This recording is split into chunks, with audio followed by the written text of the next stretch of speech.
Hello sa mga Aries. Aries, this is for you. Titignan natin ang inyong message today, guys. Aries, Aries. Ano man ang inyong kasarian, guys, this is for you. Para ko sa'yo today, May 20, simula ngayon May 20, 2026. Titignan natin ang inyong message today, guys. Break through the tension. Okay, ilan sa inyo is natetense? May tension sa paligid. Okay. Pisilipin din natin na yung pag-ibig, guys. Titignan natin dito sa bandang. Anong inyong about sa inyong pag-ibig? May 20, 2026. They are the one. Okay. So, kayo ay maaaring nakita o natagpuan nyo na ang inyong sinasabing the one, guys. Aries. Tingnan natin nakapaloob sa message na to. Sa inyong unang message, ano ang nakapaloob sa mga Aries? Aries, Aries, May 20. Titignan natin.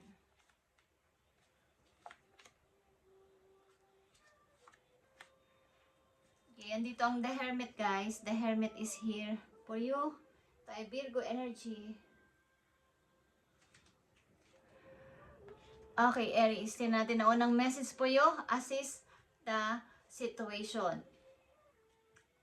So, ito ay maaaring meron kayong may involved sa inyong energy na Virgo. Guys, okay.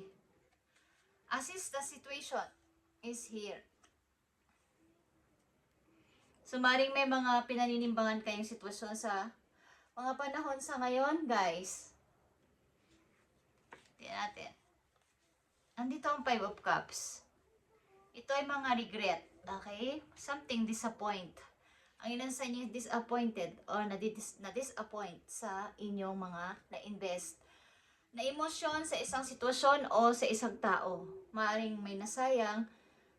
Pero andito yung maaaring napag-isip-isip nyo mga bagay-bagay pa na mayroon pang mga tao na naghihintay sa inyong pagmamahal o attention is maaaring magbabago din ang inyong nararamdaman. But maaaring this time, mayroong mga konting regret, pagsisisi at mayroong mga konting emotional lang ilan sa inyo, Aries. Andito ang 4 of Cups, 5 of Cups, 4 of Cups. After ng 5 of Cups, meron kayong 4 of Cups dito. Ito yung panlulumo at pag-iisip-isip kung may babalik. Okay? Kung maiibalik ko, kung may babalik. May ibalik ko pa kaya ang ganitong klase kong nararamdaman. Okay? So, may paghihintay dito sa taong inyong pinag-ukulan o kumbaga, nag-invest kayo ito ng emosyon, ng pagmamahal, is meron kayong paghihintay. So, may mga ibang tao, may mga offer sa paligid. May nagbibigay ng nagpapapansin sa inyo. Tumalay pag-ibig o sa isang pagkakaibigan is merong konting mga, kumbaga hindi pinapansin o hindi nyo na papansin ang mga paparating sapagkat nakatuon kayo dun sa mga nawala na o tapos na. So, after itong 4 of Cups, andito ang 6 of Pentacles, guys. Sa kabila nito, andito yung inyong pagiging isang mabuting tao. At pagbibigay pa din ng pansin sa mga taong nangangailangan sa paligid ninyo. Ano man ang mangyari. Ano man kayo nagiging malungkot o malungkot is andito yung inyong pakikiramay sa mga taong inyong nakikitang nahihirapan, nanghihingi sa inyo ng favor, at may pakialam kayo sa paligid kahit na ganito ang nangyayari sa inyo. May mga pagdi-disappoint, maaaring naloko kayo, something, or may mga nagsisira ng tiwala ninyo, but andito pa din yung inyong pagiging mabait sa mga taong nangangailangan ng tulong sa paligid. But may konti na kayong trauma o may konti na kayong na lesson learned kayo sa nakaraan sa mga nangyari sa inyo. May konti kayong pagdududa sa ilang mga lumalapit sa inyo o nangihingi ng favor o tulong. So, ito na nga isasabi ko, guys. May big offer dito, guys. Big opportunity. dito na maaaring biglaang paparating sa inyong buhay. So, kayo maging handa dito, guys. At pag nangyari ito, maging humble kayo sa inyong mangyayari sa iyo dito. Sapagkat may mga opportunities na paparating sa inyong buhay. Maaaring ito may kinalaman sa money, paglago ng inyong kita, o pagtaas ng inyong sahod, o something, magandang trabaho is meron, Aries. Tingnan natin ang mga message pa po yun dito. Nandito ang 5 of Cups, 4 of Cups, 6 of Pentacles, and Ace of Pentacles, guys. Nandito ang King of Cups, guys. Scorpio energy ito. Yung pagiging mahinahon nyo rin kasi ay nagkakaroon ito ng magandang resulta sa inyong ginagawa. Okay, Aries. At maaari rin may involve sa inyong Scorpio, sa inyong chart. Okay, 5 of Cups is here. Andito ang 3 of Cups. So, after nitong 4 of Cups, maaari may pagsasaya at mga good news na dumating sa inyong buhay. At masaya kayo dito sa nangyari. Sapagkat, parang, kumbaga, andito yung naghihintay kayo sa mga tao na pwedeng sa inyong dumating sa inyong buhay na gusto ninyo talagang nandyan sila. So, andyan, kompleto yung 3 of Cups na hawak ng 3 person. So, may pagsasaya dito with 3 person, guys. Okay? Marito yung mga kaibigan nyo o malalapit sa inyong buhay is kayo ay masaya. At may kumbaga, celebration. Okay? So, andito ang 10 of Cups, guys. Okay? Ito ay talagang sobrang kaligayahan ang inyong pakiramdam sapagkat ito ay happy family na masasabi. Okay? Mga taong mahal nyo sa buhay, nakasama nyo sa inyong buhay na parang sa feeling nyo kayo ay kumpleto dahil kayo ay nasa isang tahanan. Okay? 10 of Cups. Guys, 6 of Pentacles is here. Andito ang Temperance. Aries, maging mapasensya kayo at habaan pa ang pasensya sa mga taong pwede sa inyo dito. Kumbaga lalapit man sila pero andito yung konti kayong paglilimit sa kanila. Andito yung maingat kayong nakikiramdam kung ano ang inyong dapat na kumbaga ipakita o gawin sa ganitong sitwasyon. I-handle ang ganitong sitwasyon. Andito na yung pag-iingat. Okay. Na ito kasi may kinalaman din sa emosyon ninyo, sa inyong feelings. Ayaw ninyong may masayang na katulad ng anditong 5 of Cups, na may masayang na sa mga inyong na i-build, ito man ay relasyon, ito man ay bagay, ito man ay pag-i-invest nyo ng kahit ano is, ayaw nyo nang may masayang pa. So may konting pag-iingat na kayo this time sa inyong mga ginagawa. Sapagkat ayaw nyo nang masayang ang panahon at ang inyong energy dito. So, something na kayo ay, bagamat may mga pagtulong kayo sa kapwa, mayroon kayo limitasyon at boundaries sa inyong sarili. At, andito yung pasensya. Nagbibigay man kayo, pero andun na yung konting pagtitira dapat sa sarili. Okay? Ace of Pentacles is here. Andito ang Queen of Cups. Ito ay mother. Okay, motherhood figure ito. At maaaring may kalungkutan talaga sa inyong puso. Meron kayong mga naaalala, guys. Okay, mga memories galing sa nakaraan. Okay. At may couple dito. King and Queen of Cups, guys. Okay. So, andito ang unbreakable love. So, ang pag-ibig na to ng person na to sa iyo ay genuine. Love for you can overcome any issues that may arise. Okay. May tao kayong minahal sa inyong buhay na ito ay talagang masasabi niyong pure ang pag-ibig sa inyo at ito ay talagang unconditional, katulad ng Queen of Cups. Maaaring ikaw to, ang pagmamahal mo sa isang person ay unconditional. Walang halong, kumbaga kahit ano is okay. Wala kayong masasabi, wala ring mga demand. Basta andyan siya is okay na. So, ang pag-ibig ng person na to sa iyo ay pure. Okay? Kung kayo ay nasa relasyon, pure ang pag-ibig ng person na to sa iyo. At nasasabi mo, ito ay romantic fact partner na iyong hinahanap. Okay? They are the one. Ito. Kay Aries. So, may konting magandang mga nangyayari sa inyong buhay. At maaaring ito ay isang masasabing about sa pamilya. Okay. 5 of Cups, 4 of Cups, 3 of Cups, and 10 of Cups is punong-puno ito ng emosyon. But andito pa din yung happy family na masasabi. Okay? Tingnan natin ang paparting na message po you, Aries, mula sa araw na to. I need message for Aries, May 20, 2026. I need 3 messages for Aries. 3 of Wands is here. Okay. Andito ang The Temptation, guys. Andito ang King of Pentacles and 9 of Swords.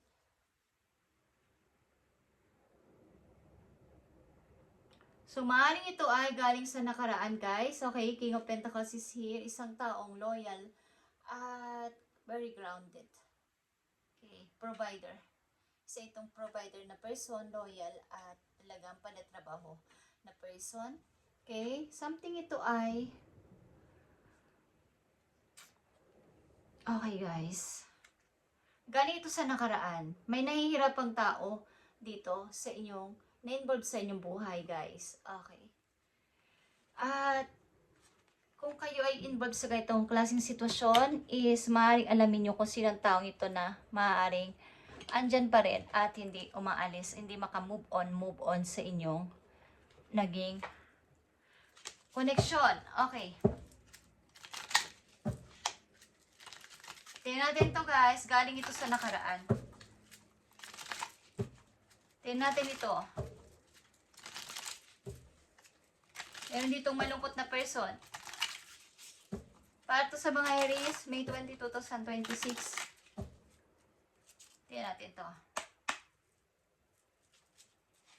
Temptation, the King of Pentacles, the 9 of Swords. Yeah. Isang taong malalim ang connection sa inyo to, guys. Isang taong malalim ang connection sa inyo at kayo ay partner. Ito ay partnership. Okay, Queen of Wands, 6 of Wands, and the 9 of Wands.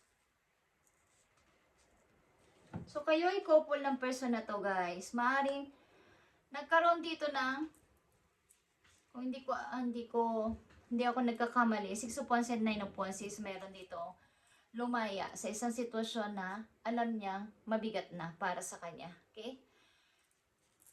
Paglaya ito sa isang sitwasyon na alam niyang hindi na niya kaya.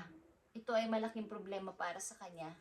So, ang isang person dito, nagpaka-strong, okay? Para lang kayanin niya tong nangyayari. Something trauma din is here. Okay, guys, galing sa nakaraan. But may tao dito malungkot, okay? As something. Andito pa rin siya. Isang tao ito na matagumpay sa buhay, workaholic ito. Okay? Doon lang siya nakapokus. Andun yung attention niya sa pagtatrabaho at isa siyang provider na tao para sa inyo.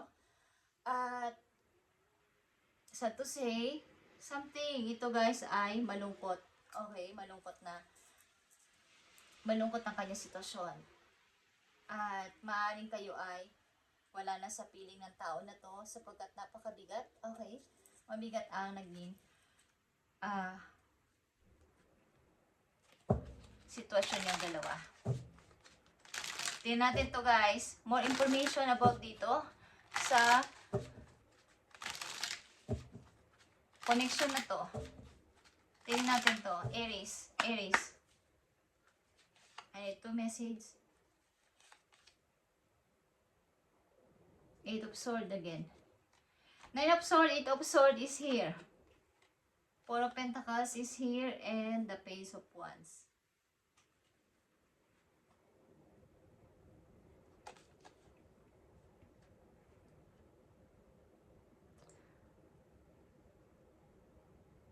Kakulangan ito sa pera, guys. Kakulangan sa pera at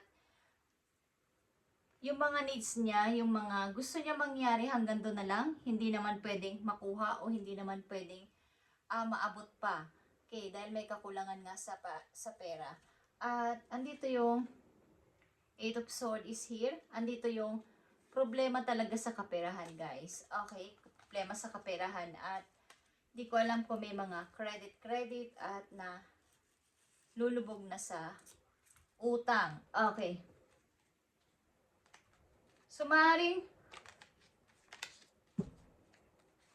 wala na kayo sa sitwasyon na to at andito kayo sa sitwasyon na sa inyong kasalukuyan na may masaya na kayong pamilyang masasabi at andito yung lungkot pa din, kaya lang merong pagpapasensya sa paligid sa pag-handle na sa sitwasyon sa inyong kasalukuyan. Pagamat may konting lungkot dito is andito yung magandang paghawak sa inyong relasyon, sa inyong partner sa ngayon. Okay, kung kayo ay nasa relasyon na. Okay, Aries, tingnan natin ang message dito.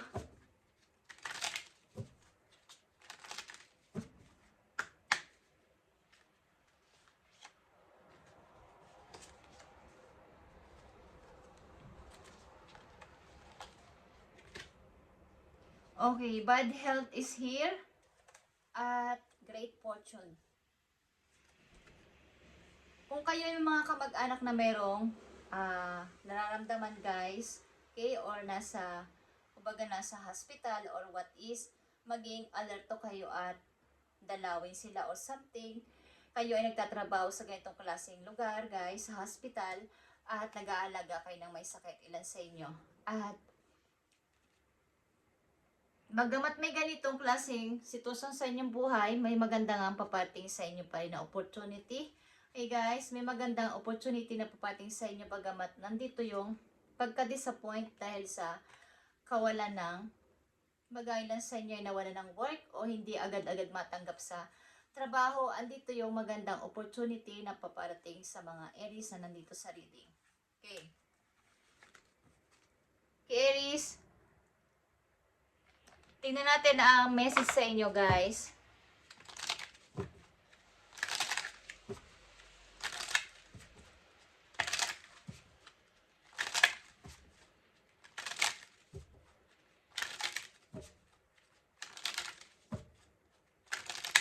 I need message for Aries. Thank you. So, andito ang donation and charitable work.